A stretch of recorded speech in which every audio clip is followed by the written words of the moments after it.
The message traveled across the stars like fire through dry grass. Every communication device in the known galaxy lit up at the same moment. Every screen flickered to life. Every speaker crackled with the same words. Queen Yuna of the Velari Empire would take a consort. In the grand throne room of Velaris Prime, the queen herself watched the message broadcast to 1 trillion souls across 1,000 worlds. She sat perfectly still on her crystal throne, her skin glowing with soft silver light, her eyes like twin moons in the darkness of space. The Velari were beautiful beyond words, but Yuna was something more. She was a masterpiece that the universe itself seemed to have crafted in a moment of pure inspiration. She was also very, very tired. 10,000 years she had ruled. 10,000 years of watching empires rise and fall, of seeing civilizations bloom and wither, of sitting alone on this throne while the galaxy turned around her. Her people lived for centuries, but she was different. She was the eternal queen, blessed or cursed with immortality, and she had grown weary of it all. Her advisor, an elderly Velari named Counselor Bora, stood beside the throne with worry in his ancient eyes. He had served 3 generations of queens before Yuna, and he had never seen her like this. "My queen," he said softly, "the responses are already flooding in. Every major power wishes to send representatives." Yuna nodded slowly. Of course they did. Marriage to her meant control of the most powerful empire in existence. It meant access to Velari technology, Velari wealth, Velari influence. Every warlord and merchant prince and high priest in the galaxy would come running. None of them would come for her. "Let them come," she said, her voice like music played on crystal instruments. "Let them all come." Across the galaxy, chaos erupted. On the fortress world of Korma Prime, Prince Voreth received the news while crushing a rebellion on one of his conquered planets. He stood 12 feet tall, his body covered in thick scales the color of dried blood. His people, the Cormians, had built their empire through pure violence. They respected nothing but strength.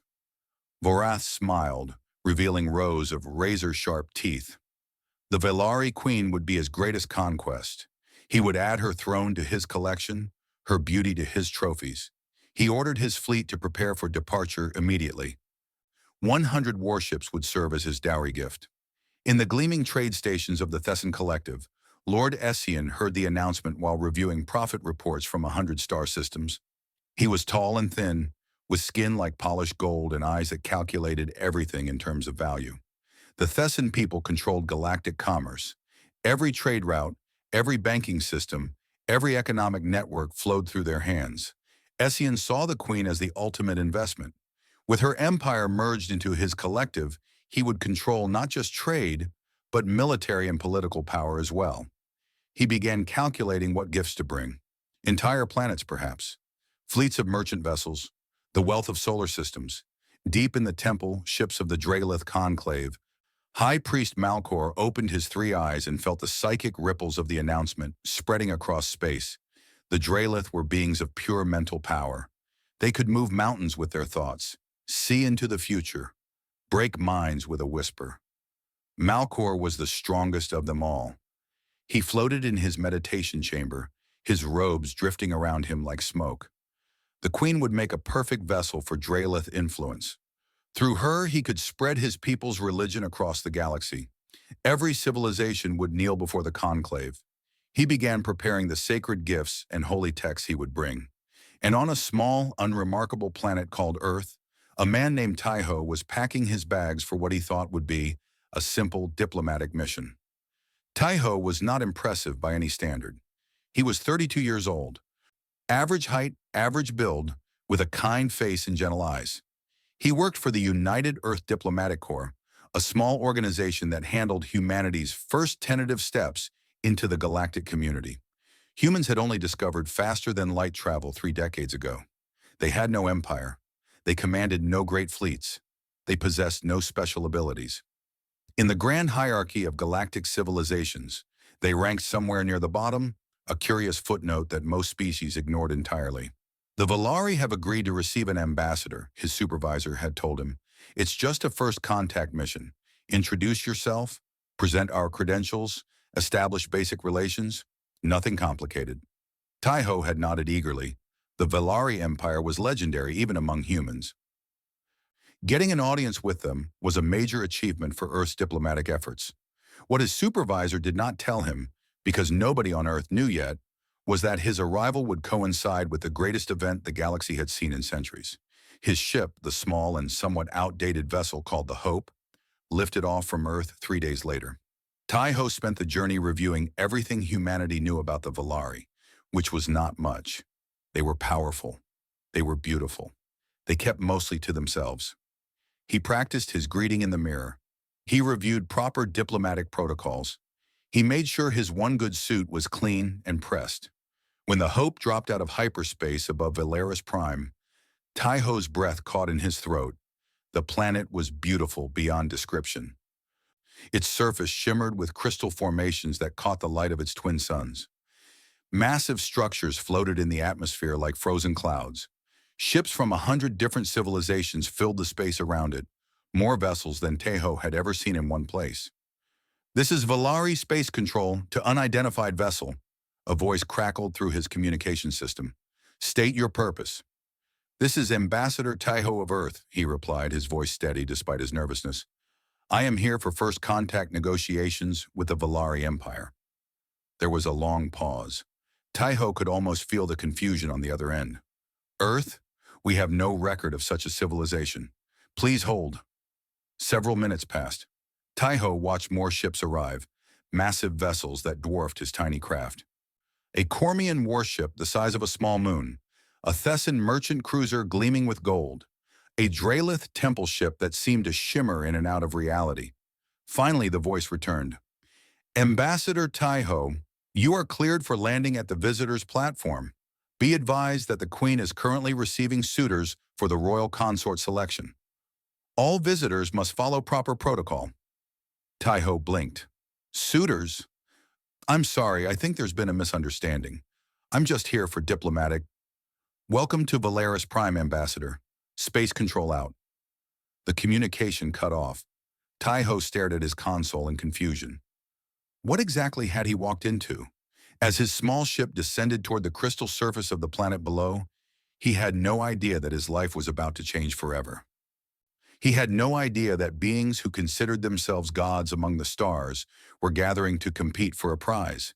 He had no idea that he, an ordinary human from an ordinary world, would stand among them.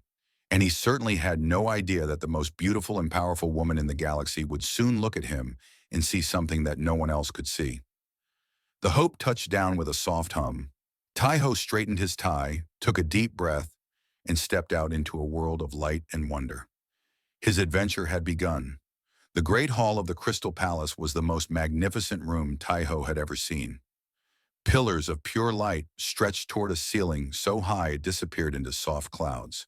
The floor was made of something that looked like frozen starlight, and it reflected the hundreds of beings who now filled the space. Tai-Ho stood near the back, feeling very small and very confused. He had spent the last 2 hours being shuffled from official to official, none of whom seemed to know what to do with him. Earth was not on any list. Humans were not expected. He was not a suitor, not a dignitary, not anything that fit into their careful categories. Finally, a tired-looking Valari administrator had simply waved him toward the Great Hall. "Just stand somewhere and don't touch anything," she had said. "The Queen will address all visitors soon." So Tai-Ho stood, and he watched, and he tried very hard not to let his jaw hang open. The suitors were arriving. Prince Vorath of the Cormian Dominion entered first. The ground shook with each step of his massive feet. His scales gleamed under the crystalline lights, and his eyes swept the room like a predator surveying prey. Behind him marched 100 warriors in full battle armor, each one larger than any human Tai-Ho had ever seen. 200 worlds under my rule," Vorath announced, his voice booming through the hall. 40 billion soldiers in my armies. I bring 100 warships as my gift to the Queen." The crowd murmured with appreciation, or perhaps fear. It was hard to tell. Lord Essian of the Thessan Collective arrived next, carried on a floating platform of pure gold. His robes sparkled with jewels from 1,000 planets. Servants scattered precious gems before him as he moved, creating a glittering path. The Thesson Collective controls 60% of galactic trade, he announced smoothly. I offer 3-star systems as my gift. Their combined output exceeds the economy of most empires. More murmurs. Taiho felt his stomach drop. These beings were offering planets as wedding gifts. He had brought a bottle of wine from Earth and a handwritten letter from his government. High Priest Malcor of the Dralith Conclave did not walk. He floated into the hall, his robes defying gravity, his 3 eyes glowing with inner light. The air grew cold around him. Several lesser beings dropped to their knees, overwhelmed by his psychic presence. The Dralith Conclave speaks for the gods themselves, Malcor intoned. I offer the blessing of the divine. The queen's enemies will be destroyed by thought alone. Her friends will be elevated to enlightenment. The crowd fell silent. Nobody wanted to be on the wrong side of Dralith power. More suitors followed. A prince from the water worlds of Thessia brought living oceans contained in crystalline spheres. A warlord from the machine civilization offered armies of immortal robots. A philosopher, king from the knowledge seekers, presented libraries containing the wisdom of extinct civilizations. Each one was more impressive than the last. Each one had empires, armies, wealth, power. Each one looked at the empty throne at the front of the hall with hunger in their eyes, and then someone tapped Taiho on the shoulder. Excuse me, said a deep voice. Are you lost? Taiho turned to find a massive Cormian warrior staring down at him. The warrior's expression was somewhere between confusion and amusement. I'm Ambassador Taiho, he said. From Earth.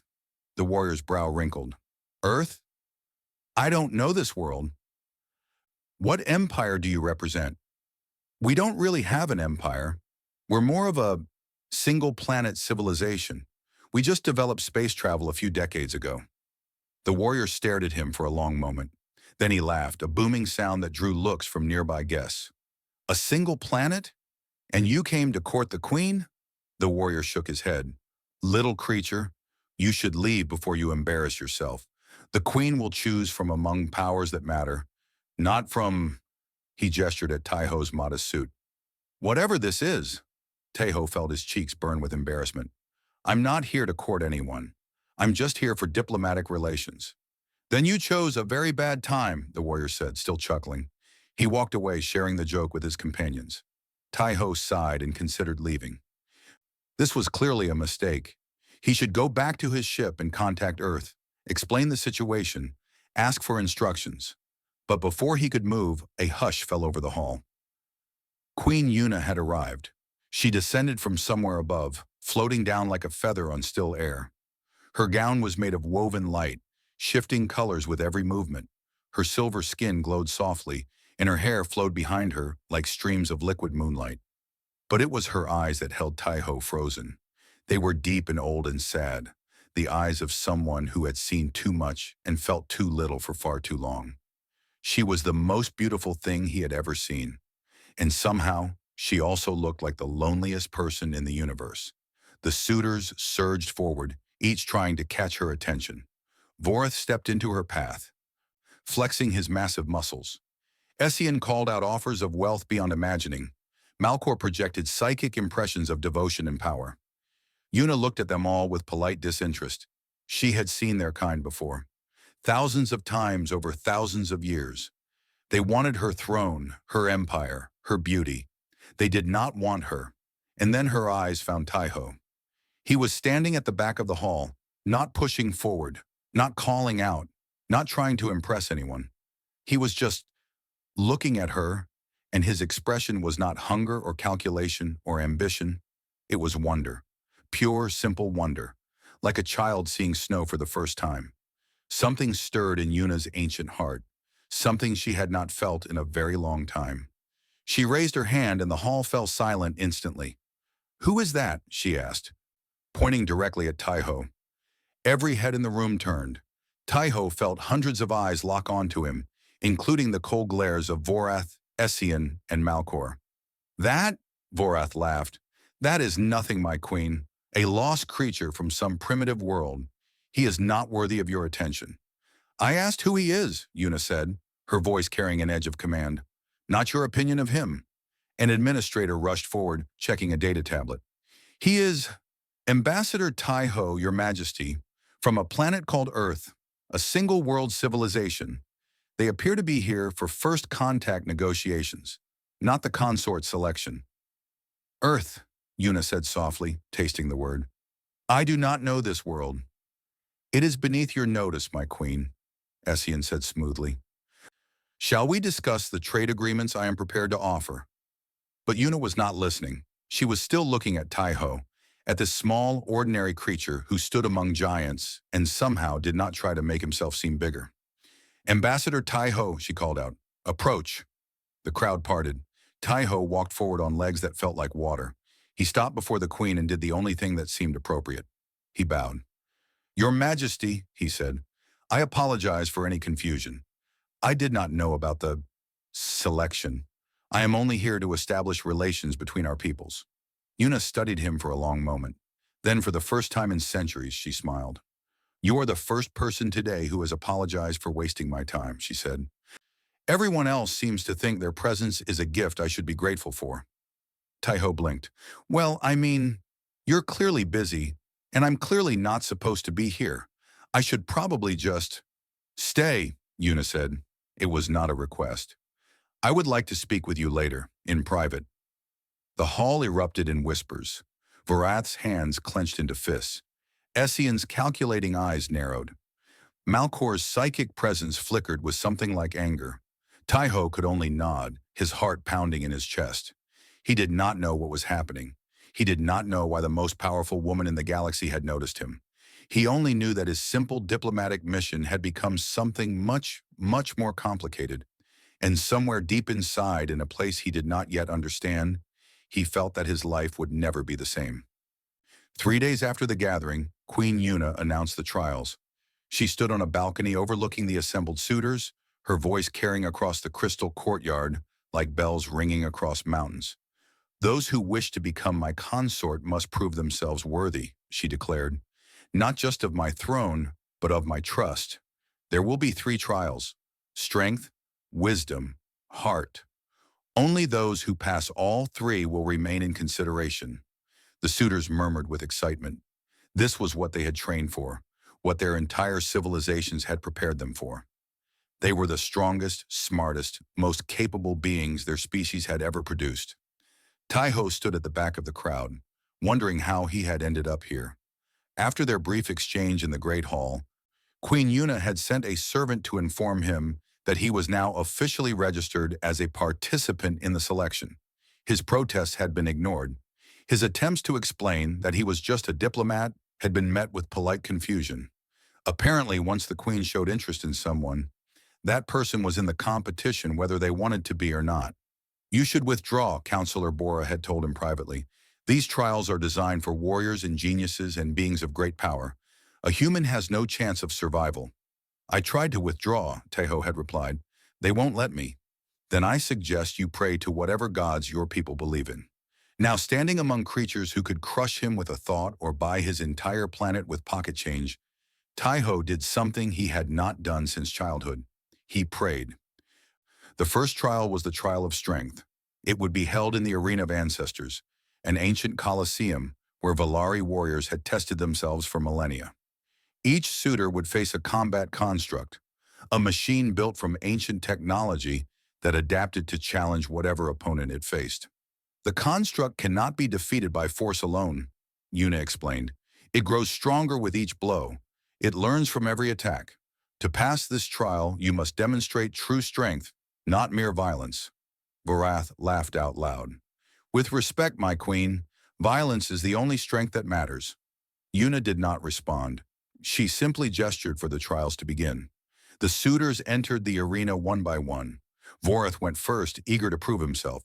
The construct that faced him was massive, nearly as large as the Cormian prince himself. It was made of dark metal that seemed to absorb light, with limbs that moved with terrible speed. It attacked without warning, a blur of claws and blades. Vorath met it with pure fury. He tore at its armor, ripped away its limbs, smashed it into the arena floor. But for every piece he destroyed, the construct rebuilt itself. For every wound he inflicted, it adapted and grew stronger.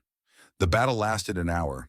By the end, Varath was bleeding from a dozen wounds, gasping for breath, barely standing, but he had reduced the construct to scattered pieces that could no longer reassemble. "I have won," he declared, raising a fist in triumph. The crowd cheered. Tai-Ho felt sick. If that was what passed the trial, he was going to die. Essien went next. He did not fight the construct himself.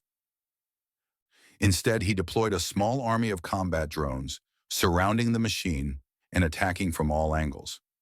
When the construct adapted to one threat, another appeared. It was a battle of resources, and Essien had more resources than anyone. Eventually, his drones overwhelmed the construct through sheer numbers. He had not raised a hand himself. "Victory through superior planning," he announced smugly. Malcor's trial was the most disturbing. He simply floated into the arena and extended his mind. The construct froze. For several minutes, nothing happened. Then slowly, the machine began to tear itself apart. Malcor was destroying it from within, turning its own systems against itself. When the construct collapsed into scrap, Malcor opened his eyes and smiled. "True strength is of the mind," he said. One by one, the suitors passed the trial. Princes used advanced weapons. Warlords used brute force. Philosophers used clever tricks. Each found a way to destroy their construct. Then it was Tai-Ho's turn. He walked into the arena with nothing but a standard-issue sidearm and a small toolkit. The crowd actually laughed. Several suitors made bets on how quickly he would die. The construct that faced him was not as large as the others.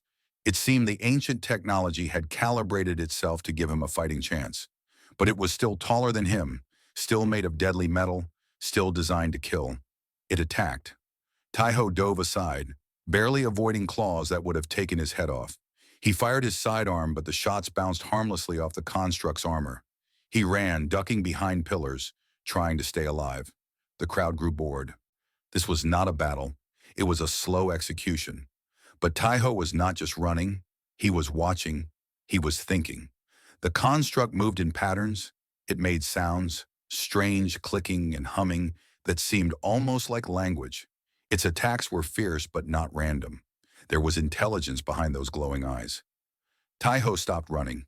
He stood in the center of the arena, breathing hard, and he did something no one expected. He spoke. "Hello," he said. "Can you understand me?" The construct paused, its head tilted slightly, a strangely organic gesture for a machine. "I know you're not just a weapon," Tai-Ho continued. "The way you move, the sounds you make, you're thinking, you're aware." The arena fell silent. No one understood what the human was doing. "How long have you been here?" Tai-Ho asked. "Thousands of years? Fighting battle after battle, killing or being rebuilt, never speaking to anyone?" The construct stood perfectly still. "That sounds lonely," Tai-Ho said softly. "I can't imagine what that's been like." Slowly, the construct lowered its arms. Its weapons retracted. The glow in its eyes changed from red to soft blue. "You are different," it said. Its voice was ancient, rusty from millennia of disuse. "Others attack. You speak." "Fighting seemed pointless," Tai-Ho admitted. "I can't beat you, but maybe I don't have to. The trial is to demonstrate strength." "There's more than one kind of strength," Tai-Ho said. "Sometimes the strongest thing you can do is reach out instead of strike." The construct considered this for a long moment. Then slowly it knelt before Tai-Ho. "I yield," it announced. "This one has demonstrated true strength, not the strength to destroy, but the strength to connect." The arena exploded into chaos. Suitors shouted in protest. Varath roared that this was cheating, that the human had done nothing worthy of respect. Essien demanded the trial be invalidated, but Queen Yuna was standing. She was looking at Tai-Ho with an expression that no one had seen on her face in centuries. It was surprise, and behind the surprise, something that might have been hope. "The construct has yielded," she declared. "The trial is passed. Ambassador Tai-Ho of Earth advances to the second trial." Tai-Ho walked out of the arena on shaking legs. He had no idea how he had done it. He had just done what seemed right. Behind him, the ancient construct watched him go. For the first time in 10,000 years. It felt something other than the need to fight. It felt understood. And in her private chambers, Yuna watched the recordings of the trial again and again. This human, this ordinary creature from an ordinary world, had looked at a killing machine and seen a lonely soul. What else might he see that others could not? She was beginning to wonder. The library of 10,000 worlds was older than most civilizations. It floated in orbit around Valeris Prime, a massive structure shaped like a spiral galaxy made of crystal and light. Inside its endless halls were the collected works of every species that had ever reached the stars. Books, data crystals, holographic recordings, psychic imprints. The knowledge of the universe gathered in one place. Taiho felt like an insect walking through a cathedral built for gods. The remaining suitors had gathered in the central chamber where an ancient puzzle waited. It was called the Paradox of the First Light, and it had defeated scholars for over 50,000 years. This puzzle was created by the founders, the head archivist explained. He was an elderly Valari named Keeper Minho, bent with age but sharp-eyed with wisdom. They were the first civilization to achieve faster-than-light travel. They left this challenge behind when they ascended to a higher form of existence. The puzzle itself looked deceptively simple. It was a cube of pure light, about the size of a human head, floating in the center of the room. Symbols flickered across its surface, constantly shifting, never repeating. The question is simple, Keeper Minho continued. What came before the first light? Answer correctly, and the puzzle opens. Answer wrong, and you are expelled from the trial. Vorath stepped forward immediately. Before the first light, there was darkness, and in that darkness, the strong conquered the weak until only the strongest remained to create the light. The cube flickered red. A pulse of energy hit Vorath, throwing him across the room. He crashed into a bookshelf and lay groaning on the floor. Incorrect, Keeper Minho said calmly. Prince Vorath is eliminated from the trial of wisdom. Vorath roared in fury, but guards escorted him from the chamber before he could cause damage. His face promised revenge as he was dragged away. Essien approached next, more cautiously. He studied the cube for a long time, his golden eyes calculating. May I consult the library records? He asked. You may consult any resource you wish, the keeper replied. Wisdom includes knowing how to find answers. Essien smiled. He gestured to his assistants, who began offering generous bribes to the archivist. Credits, jewels, promises of trade agreements. Surely someone in this library knew the answer and could be convinced to share it, but every archivist refused. Some looked tempted by the wealth being offered, but they shook their heads. The answer cannot be bought, Keeper Minho said. It must be understood. Essien's smile faded. He tried anyway, offering increasingly ridiculous amounts, but the cube remained silent. Finally frustrated, he guessed. Before the first light, there was potential, the raw materials of creation, waiting to be assembled by intelligent hands. The cube flickered red. Essien barely had time to look surprised before the energy pulse sent him flying. Incorrect. Lord Essien is eliminated. Malcor floated forward, his three eyes glowing with psychic power. He did not speak to anyone. Instead, he reached out with his mind, probing the cube directly. He would simply read the answer from the puzzle itself. For several minutes, he concentrated. Sweat appeared on his brow, something that never happened to Drelith. The cube was resisting him, its ancient technology somehow shielding itself from psychic intrusion. Finally, Malcor opened his eyes. He looked uncertain for the first time anyone could remember. Before the first light, he said slowly, there was the divine mind, the consciousness of the gods, dreaming reality into existence. The cube flickered red. Malcor did not dodge the energy pulse. He did not need to. His psychic shields absorbed the impact. Incorrect, Keeper Minho announced. However, High Priest Malcor did not fall. He may remain and observe, but he has failed to solve the puzzle. Malcor's face twisted with barely contained rage. He had never failed anything in his life. One by one, the remaining suitors tried their answers. A philosopher king said the answer was nothingness.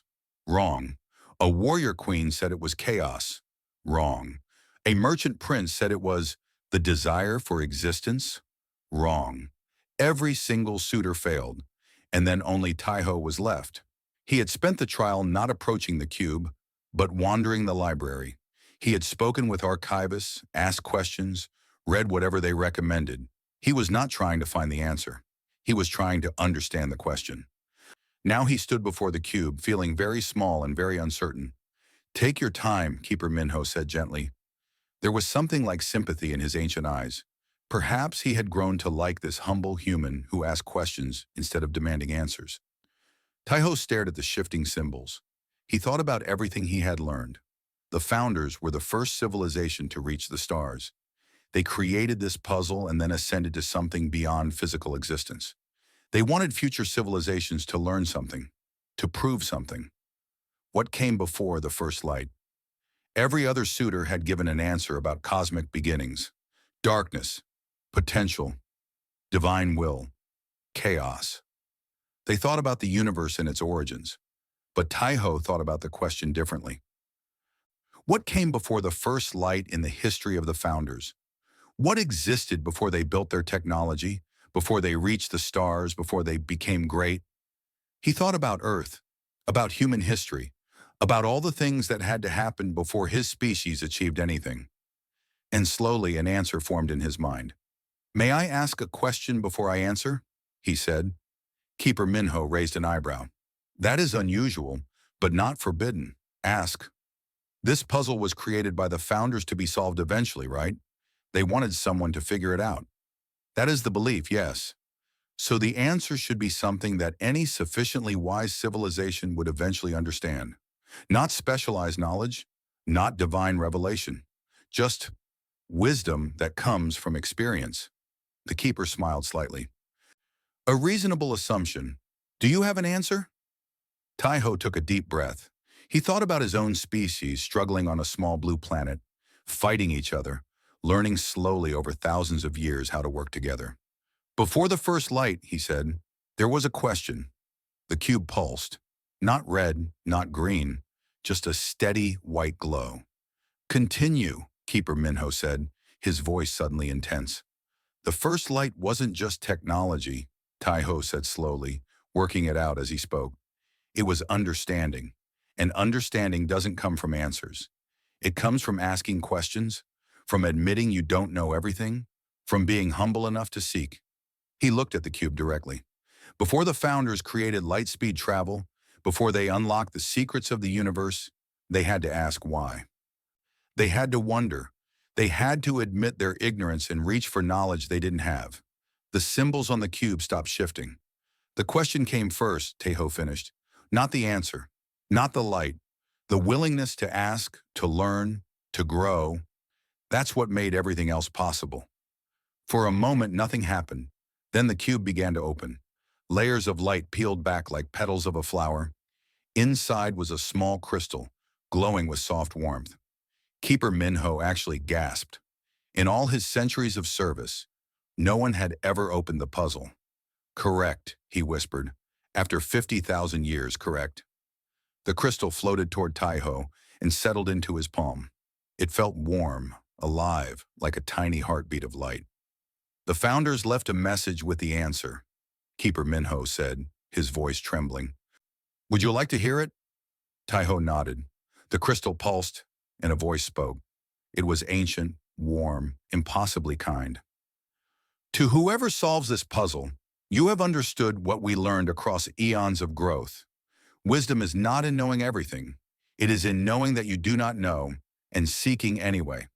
The universe rewards not the arrogant, but the curious, not the powerful, but the humble.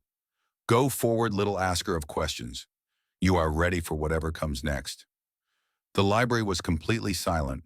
Then from somewhere behind him, Taiho heard slow applause. He turned to find Queen Yuna standing in the doorway, tears streaming down her silver face. "In 10,000 years," she said softly, "I have never seen anyone solve that puzzle. I tried once, long ago. I gave an answer about eternity and the nature of time. I was wrong." She walked toward him, ignoring the other suitors, ignoring protocol, ignoring everything except this simple human who had done the impossible. "How?" she asked. "How did you know?" Taiho shrugged helplessly. "I didn't know. I just asked questions until something made sense." Yuna laughed. It was the first time she had truly laughed in centuries. "Of course you did," she said. "Of course you did." Behind them, Malcor watched with cold fury. This human was becoming a serious problem. A problem that would need to be eliminated before the final trial. The night after the trial of wisdom, Taiho could not sleep. He lay in his small guest quarters, staring at the ceiling that glowed with soft bioluminescent light. The crystal from the puzzle sat on his bedside table, still pulsing with that gentle warmth. Everything was moving too fast. A week ago, he had been a junior diplomat on a routine mission. Now he was one of the final candidates to marry the most powerful woman in the galaxy. It made no sense. A soft chime at his door interrupted his thoughts. "Ambassador Taiho," a voice called, "the Queen requests your presence in the royal gardens." Taiho dressed quickly and followed the servant through winding corridors of crystal and light. The palace was even more beautiful at night, when the twin moons of Valeris Prime cast silver shadows through the transparent walls. The royal gardens were legendary. Plants from 1,000 worlds grew in careful harmony, their colors and scents creating something like a living dream.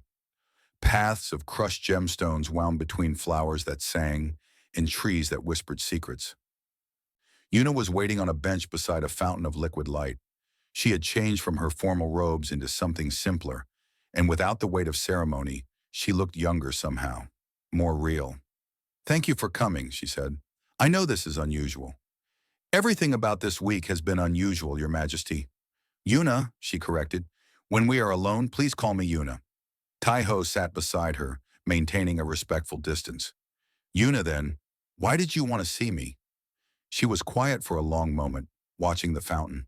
When she spoke, her voice was soft and tired. "I have been queen for 10,000 years. I have seen empires rise and fall. I have watched species evolve and go extinct. I have attended more diplomatic functions, signed more treaties, made more decisions than any being should have to make." She turned to look at him. "And in all that time, no one has ever asked me a simple question?" "What kind of question?" "Any kind. What do I like to eat? What makes me laugh? Do I have dreams at night? What do I wish I could do if I weren't queen?" She shook her head. "Everyone talks at me. About politics, about trade, about war, about power. No one talks to me. Not really." Taiho thought about this. "What do you like to eat?" Yuna blinked. "What?" "You said no one asks. So I'm asking. What's your favorite food?" A strange expression crossed her face. It took Taiho a moment to realize it was surprise. There are these berries that grow on a moon in the outer territories. They taste like starlight and honey. I haven't had them in centuries." "Why not? You're the queen. You could have them whenever you want." "Queens don't ask for things they want. They receive what others think they should have." "That sounds terrible." Yuna laughed, a genuine sound that seemed to surprise her. "It is. It really is." They talked for hours. Taiho asked her about her childhood before she became queen. She told him about the gardens she used to play in, the songs her mother sang, the dreams she had of traveling the universe without responsibility. He asked about her favorite color, her favorite season, the last time she felt truly happy. Each question seemed to unlock something in her. Walls that had stood for millennia began to crack. "No one has ever just listened," she said as dawn began to lighten the sky. "Thank you, Taiho." "Thank you for answering," he replied. "I learned more about you tonight than I could have learned from 1,000 diplomatic briefings." She reached out and touched his hand. Her skin was cool and smooth, like touching morning mist. "You are a strange creature, Ambassador. Your people have no great power, no ancient history, no special abilities. Yet you see things that beings 1,000 times more advanced cannot see." "Maybe that's why," Taiho said. "We don't have power to rely on. We have to actually look at the world around us." Yuna smiled. It was different from her public smile, the one she wore for crowds and ceremonies. This one was real. "The final trial is tomorrow," she said. "I cannot tell you what it involves, but I want you to know, whatever happens, meeting you has changed something in me, something I thought was dead." Before Taiho could respond, an alarm shattered the peaceful morning. Guards rushed into the garden, weapons drawn. Yuna stood immediately, her expression shifting from warmth to cold authority in an instant. "What is happening?" "Assassins, Your Majesty," the lead guard reported. "They were attempting to reach the humans' quarters. We intercepted them at the outer corridor." Taiho felt his blood run cold. "Assassins? For me?" "They were Cormian operatives," the guard continued. "We believe Prince Vorath sent them." Yuna's eyes hardened. "Vorath was eliminated from the trials. He has no standing here. He departed the planet this morning, Your Majesty, but it seems he left agents behind." One of the guards stepped forward. She was younger than the others, with sharp eyes and an alert posture. "I eliminated the assassins personally, Your Majesty. The ambassador was never in danger." "Your name?" Yuna asked. "Jisoo, Your Majesty, Junior Guard, 3rd Division. You are promoted to personal security for Ambassador Taiho. He is not to be harmed." Jisoo bowed. "Yes, Your Majesty." As the guards escorted them back to the palace, Taiho's mind raced. Vorath had tried to kill him. That meant he was seen as a real threat, a human from a primitive world, threatening the ambitions of galactic powers. It was absurd, and yet it was happening. Over the following day, more threats emerged. Essien had not left quietly either. His agents began investigating Earth, looking for weaknesses to exploit. They dug into human history, searching for anything that could be used to embarrass or discredit Taiho. Malkor was the most dangerous. That night, as Taiho slept, the High Priest reached across the distance with his psychic powers, probing the human's mind. What he found confused him. Taiho's thoughts were not organized like superior beings. They were messy, emotional, full of contradictions. He thought about his family on Earth, his parents, growing old in a small house in Busan, his sister, who was getting married next spring. He worried about them, loved them, missed them. He thought about Yuna not as a queen or a prize, but as a person. He wondered if she was lonely. He hoped she could find happiness, regardless of who she chose. And buried deep in his subconscious were doubts about himself. Am I good enough? Do I deserve any of this? What if I fail? Malkor pulled back from the human's mind, unsettled. This creature had no ambition for power, no hunger for conquest. He genuinely just wanted to help, to connect, to understand. It was the most alien thing Malkor had ever encountered. He could not allow such a being to succeed. If Yuna chose a human, everything the Draelith believed about the hierarchy of life would be challenged. Weak, emotional, short-lived humans elevated above the galaxy's greatest powers? Unacceptable. The final trial would take place in the Chamber of Souls. Malkor had never entered it himself, but he knew what it was supposed to reveal. The deepest truth of whoever entered. If Taiho's truth was so pure, so sincere, that a queen who had seen everything could be moved by it, then Taiho would have to die before he could enter the chamber. Malkor began to plan. In her quarters, Yuna sat alone, holding a dried flower that Taiho had given her during their conversation. It was from the garden, nothing special, something he had plucked on a whim and handed to her with an embarrassed smile. She had received crowns of jewels, necklaces worth planets, gifts that nations had spent generations creating. None of them had made her feel what this simple flower did. She pressed it between the pages of a book, saving it. Tomorrow would decide everything. The Chamber of Souls existed beneath the Crystal Palace, in caverns that predated the Valari civilization itself. No one knew who had built it. Some said it was a gift from beings who existed before the universe took its current form. Others said it was a wound in reality, a place where the boundary between mind and matter grew thin. What everyone agreed on was this: the chamber showed truth, absolute, inescapable truth. The remaining suitors gathered at the entrance as dawn broke over Valeris Prime. There were only a handful left now. Malkor floated at the front, his three eyes calm and cold. Several minor princes and warlords stood behind him, nervous but determined, and Taiho, with Jisoo at his side, waiting at the back. "You don't have to do this," Jisoo said quietly. "The queen would understand if you withdrew." "Would she?" Taiho asked. Jisoo considered this. She had spent the past day guarding the human, and she had developed a grudging respect for him. He was not strong or powerful or impressive in any traditional way. but there was something about him that made people want to trust him. No, she admitted. She wouldn't, but I had to offer. I appreciate it. Queen Yuna arrived with her retinue, dressed in ceremonial robes that seemed woven from pure light. Her expression was unreadable, a mask she had worn for millennia. This is the final trial, she announced. The trial of heart. Each of you will enter the chamber of souls alone. Inside, you will face your deepest truth. What you see and what you do will determine your worthiness. She paused, her eyes sweeping across the gathered suitors. Some of you will not emerge. The chamber does not tolerate lies, especially the lies we tell ourselves. If your heart is false, you will be lost in your own darkness forever. Several of the minor suitors turned pale. Two of them immediately withdrew, mumbling excuses as they fled. Malcor smiled. The weak removed themselves, as it should be. One by one, the remaining suitors entered the chamber. The first, a warrior prince from a distant empire, walked in with his head held high. An hour passed. Then two. He never emerged. The second suitor was a merchant queen who had built a commercial empire spanning 3 galaxies.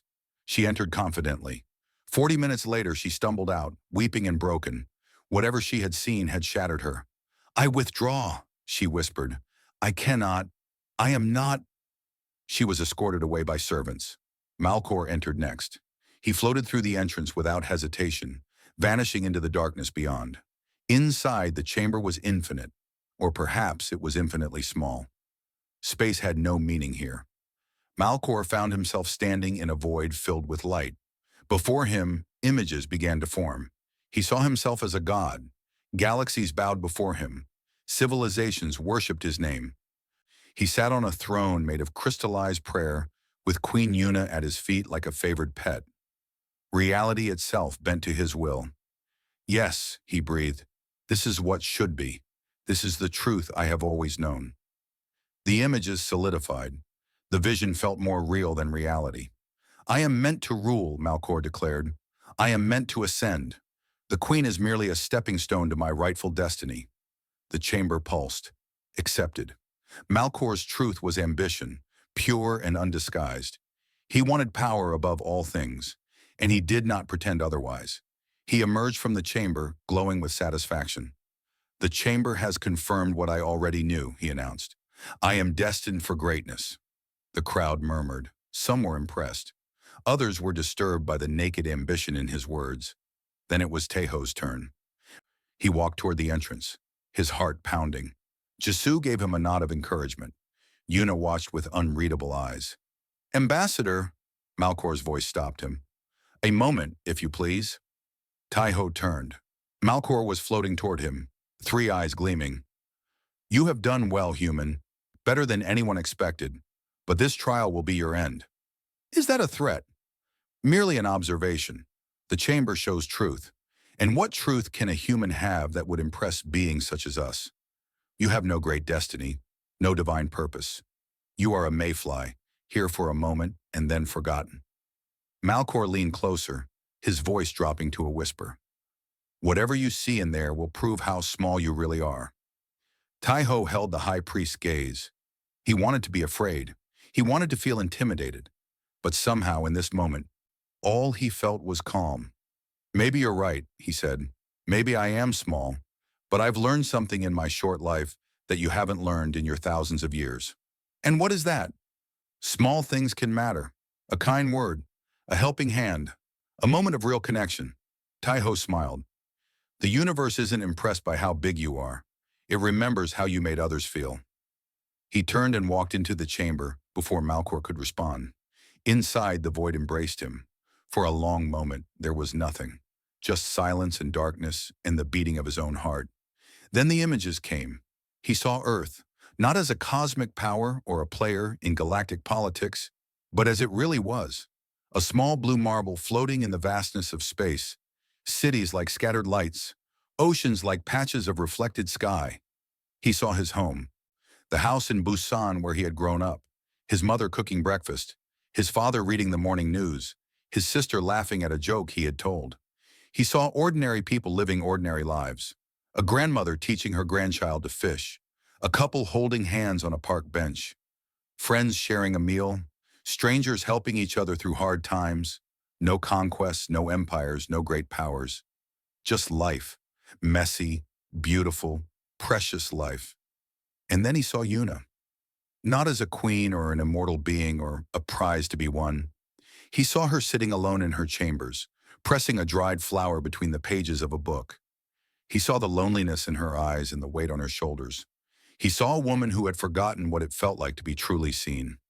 He saw himself standing beside her, not as a consort or a diplomat or anything grand. Just as a friend, someone who asked about her day, someone who remembered her favorite color, someone who made her laugh. The vision shifted. He saw them walking together through gardens. He saw her smile, really smile, for the first time in centuries. He saw her put down her crown and just be a person for a few hours. He saw happiness, not power, not glory, not conquest, just two people caring about each other. Tears streamed down his face. "Is this my truth?" he whispered to the void. "Is this what I really want?" The chamber responded not with words but with warmth, acceptance, understanding. "I don't want to rule the galaxy," Taiho said aloud. "I don't want power or wealth or eternal life. I want her to be happy, even if she doesn't choose me, even if I never see her again. I want her to know that she deserves to be loved for who she is, not what she represents." The warmth grew stronger. "And I want to go home eventually. I want to see my parents again. I want to watch my sister get married. I want to live a small, ordinary, meaningful life." The chamber pulsed. Truth. Absolute truth. Not ambition disguised as virtue, not desire hidden behind philosophy. Just honest, human longing for connection and belonging. Taiho opened his eyes. He was standing at the entrance of the chamber. He had emerged without realizing it. Yuna was there, watching him. Tears were running down her silver face. Behind her, Malcor's expression twisted with disbelief. This was impossible. The human should have been broken by his own insignificance. Instead, he stood tall, at peace, radiating a quiet strength that had nothing to do with power. "What did you see?" Yuna asked, her voice barely a whisper. Taiho smiled. "Home, family, you, happy and loved." "You saw me. How could I not? You're the most remarkable person I've ever met. Not because you're powerful or beautiful or immortal, because under all of that, you're kind, you're lonely, you're real." Yuna stared at him. In 10,000 years, no one had ever called her real. She had been called divine, eternal, magnificent, beyond mortal understanding, but never simply real. Malcor saw the expression on the queen's face. He saw his grand plans crumbling, and in that moment, his carefully maintained composure shattered. "No," he roared. "This cannot be. He is nothing, a primitive from a meaningless world. I am the future. I am the divine will made manifest." He gathered his psychic power, forming it into a weapon of pure mental force. He would destroy this human. He would destroy anyone who threatened his destiny. But before he could strike, Taiho stepped forward. He didn't draw a weapon. He didn't call for guards. He just placed himself between Malcor and Yuna, a fragile human shield against godlike power. "If you want to hurt her," Taiho said quietly, "you'll have to go through me." It was absurd, illogical, completely futile, and it was the bravest thing anyone had ever done for Yuna.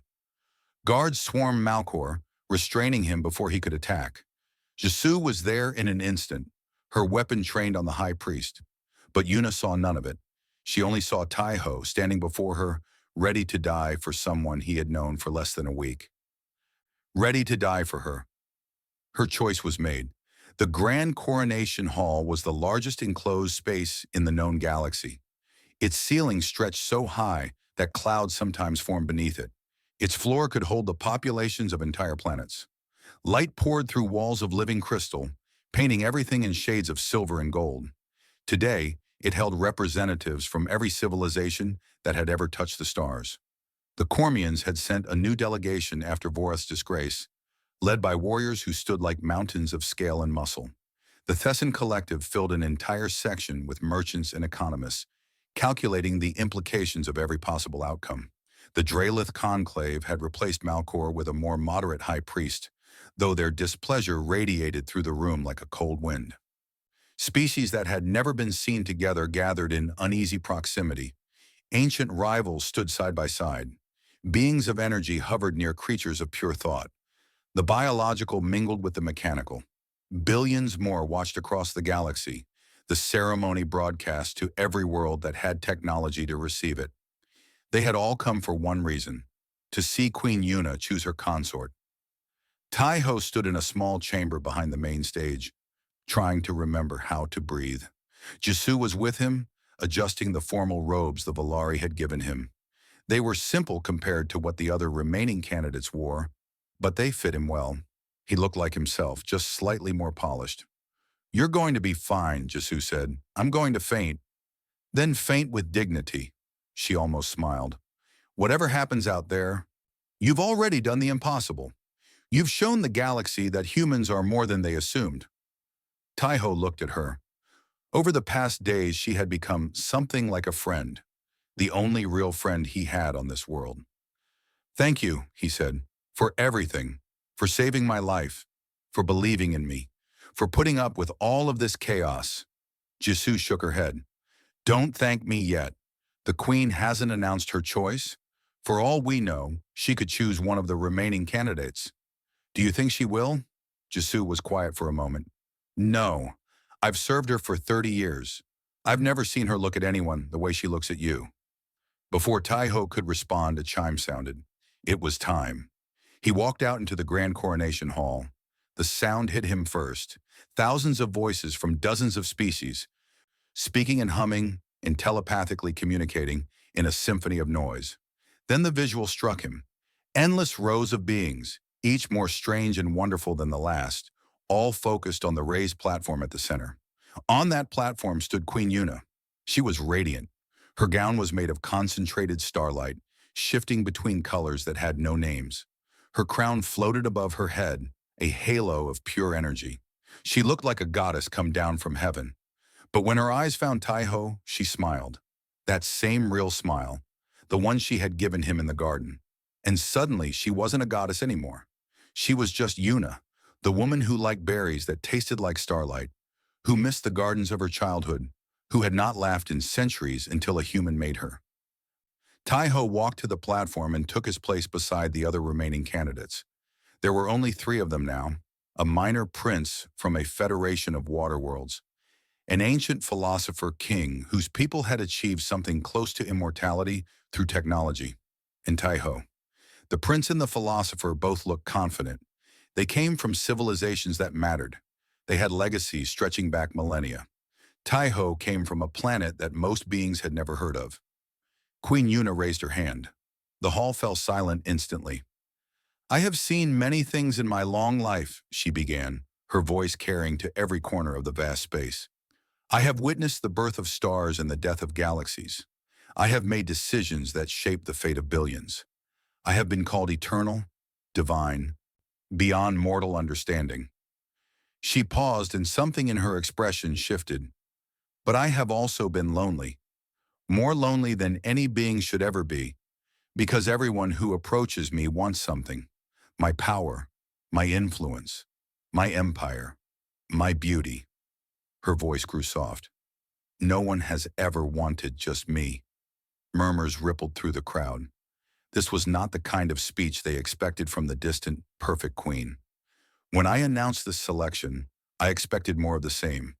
Princes seeking to add my throne to their conquests, merchants hoping to expand their wealth, priests looking for divine legitimacy." She smiled sadly. "And I received exactly that. Beings came from across the galaxy to compete for what I could give them." She turned toward the remaining candidates. "Prince Hyun of the Water Federation, you are honorable and kind. Your people are peaceful and prosperous. But when you look at me, you see an alliance that would protect your worlds for generations." The prince lowered his head, unable to deny it. "Philosopher King Shung of the Eternal Collective, you are wise beyond measure. You have seen more of existence than almost anyone alive. But when you look at me, you see knowledge to be gained, mysteries to be unraveled. You wish to study eternity, not share it with me. The philosopher king closed his eyes in acknowledgement. And then there is Ambassador Tai-Ho of Earth. The hall went completely silent. A human, from a civilization so young that most of you didn't know it existed before this week. He commands no armies. He controls no wealth. He possesses no special powers. Some beings in the crowd laughed quietly. Others shook their heads in disbelief. How could such a creature even be considered? But when I first saw him, Yuna continued, he was not trying to impress anyone.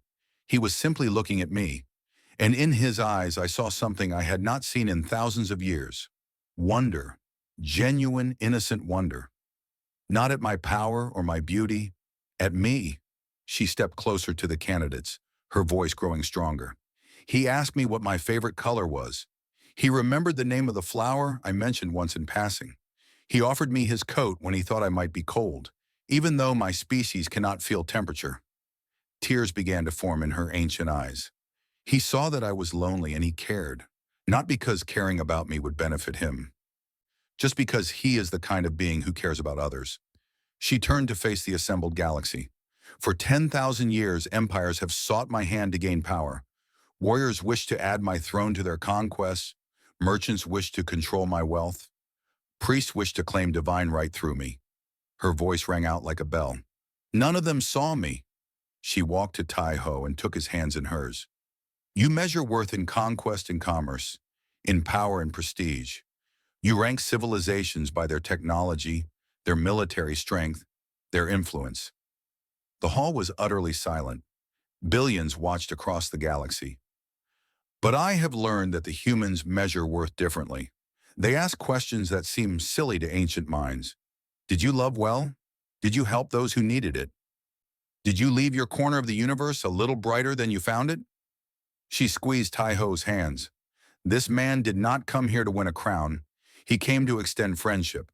When he found himself caught in this competition, he did not try to prove his worth through shows of force or displays of wealth. He simply was himself. Kind, curious, gentle, human. Yuna turned back to the crowd. I choose the human. The silence was deafening. Not because humanity is powerful. They are not. Not because they are advanced. They are newcomers to the stars. I choose him because when I asked what he would do as my consort, he did not speak of ruling the galaxy. She smiled at Tai-Ho, and it was the most beautiful thing he had ever seen. He asked if he could make me happy. Tai-Ho's voice was shaking. I'm not sure I'm worthy of this. Yuna laughed, that real laugh, the one that had been dead for centuries. You are the first to think so, she said. That is why you are worthy. She placed her hands on either side of his face and kissed him. The grand coronation hall remained frozen in stunned silence. Cormian warriors stood with their mouths open. Thessan merchants had stopped calculating. Draelith priests struggled to comprehend what they were witnessing. A human, a nobody from a backwater world. Chosen above all. Slowly, almost reluctantly, the applause began. A few beings at first, then more. Not everyone approved. Some would never accept this decision. But enough of them understood what they had witnessed. They had seen something rare, something precious, something that all their power and technology and advancement had not been able to produce. They had seen love. As Tai-Ho stood beside the Valari throne, hand in hand with the woman who had chosen him above the galaxy, he thought about what Malcor had said, that humans were mayflies, here for a moment and then forgotten. Maybe that was true. Humans live short lives by galactic standards. They had no great powers, no ancient wisdom, no cosmic destiny, but they had something else, something that could not be measured in years or light years or military strength. They had hearts that reached out, hands that helped, voices that asked how you were feeling. They had the stubborn, irrational, beautiful insistence on treating every being as worthy of kindness, and somehow, in a universe of gods and monsters and empires that span the stars, that was enough. That was more than enough. Yuna leaned against Tai-Ho as the applause washed over them. Are you happy? He asked quietly. She smiled. For the first time in 10,000 years, yes. I am happy. And across the galaxy, as the news spread to every world and every species, something began to change. Beings who had never thought about humanity before started to wonder. If a human could win the heart of the Eternal Queen, what else might they be capable of? Maybe worth was not about power. Maybe worth was about heart. The universe watched and began to reconsider everything it thought it knew. And on a small blue planet called Earth, an elderly couple in Busan watched the broadcast in disbelief as their son stood beside a queen.